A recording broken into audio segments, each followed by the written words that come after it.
a Cockney teenager whose name lives on in Dunedin through the magnificent hotel he built in Princes Street. Job Wain was born at Shoreditch in the east end of London in 1836. He was baptised at St Giles Cripplegate, one of the few medieval churches in London that still survives. His father was a tailor, also called Job Wain. The family lived nearby, making them genuine Cockneys. This part of London grew faster than any other in the first half of the 19th century. Its population doubled between 1830 and 1860. Seriously overcrowded and with endemic crime, prostitution and poverty, it was an area that the writer Charles Dickens drew on extensively for his evocative descriptions of what we now call Dickensian London. Perhaps that explains why he left as soon as he could. But why did he come to Otago? Well, like many immigrant stories, chance plays a fair part in the story. As soon as he left school, Job had got a job working for James McAndrew at his merchant business here in central London. And when his employer, who was a dedicated supporter of the Free Church, decided to emigrate to its new settlement in Dunedin, 14-year-old Job simply joined the expedition. He arrived in Dunedin on McAndrew's ship, the Titan, in January of 1851. And he spent the next year working for McAndrew on his farm, Carisbrook, here in the Mornington Glen. But when gold was discovered in Australia in 1852, in Victoria, Job, though still only 15, decided to cross the Tasman and try his luck there.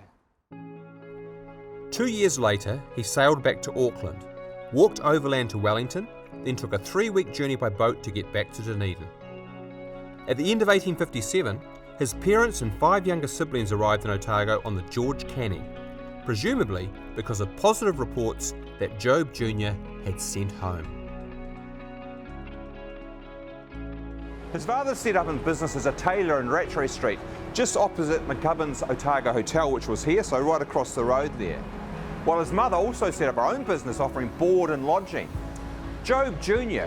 then began his second stint in Dunedin, operating a livery stable for the commercial hotels, which was just along from his father's business in the entrance of the car park over there.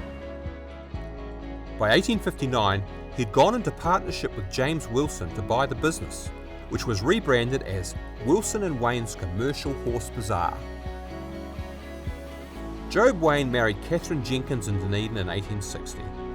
She was originally from Stirling in Scotland, but had come to Otago with her family from Australia on the Challenger 3 years earlier, the same year as his return to Dunedin. They were to have 3 sons and 4 daughters together. In 1863, Job left the livery stable business and took on hotel management, taking over Moyer's Family Hotel, which was just here in Mant Street, eventually, of course, changing its name to Wain's Hotel. He also had a stake in a coaching run inland, whose coaches departed from just outside the hotel.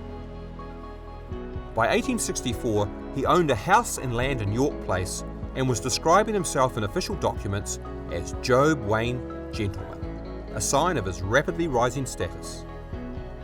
He served a term on the City Council in the late 1860s, became a Mason and a director of the Caledonian Society, and was also captain of the Dunedin Volunteer Fire Brigade for 7 years from 1868. In the mid-1870s, Job leased out his hotel and began contracting for government railway construction projects, chiefly on the Dunedin to Moeraki line and Tokomairero to Lawrence lines, employing hundreds of men. His partner in the venture was the similarly biblically named Jerusalem Smith. Some of his profits were poured back into the hotel. The old premises in Princes Street being replaced in 1878 with a brand new edifice with a 4-storey Italianate frontage in Oamaru stone. This magnificent building, in fact, which has graced the site ever since. Job managed the hotel for the first year, but then he retired and set off overseas, travelling for most of the next 5 years with Catherine. He then went back to the hotel for a year before finally retiring in 1888. By then he was wealthy, he'd become one of Dunedin's movers and shakers. He had diverse business interests, leadership roles in a host of organisations, and a reputation for generous philanthropy. Job Wain really stands out among the pioneer settlers of Otago, much like his eponymous hotel stands out on Princes Street.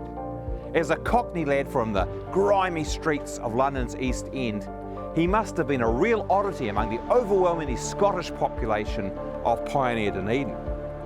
And he was incredibly young to be making his way all on his own in the pioneer settlement.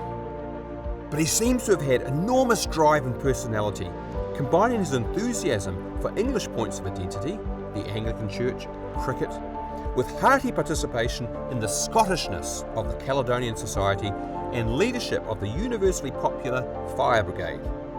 He was entrepreneurial, generous, and very, very successful.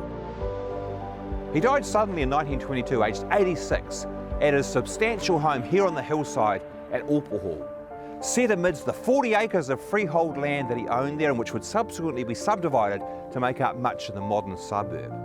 It was a far cry from Daggett's Court in the rotten heart of Dickensian London.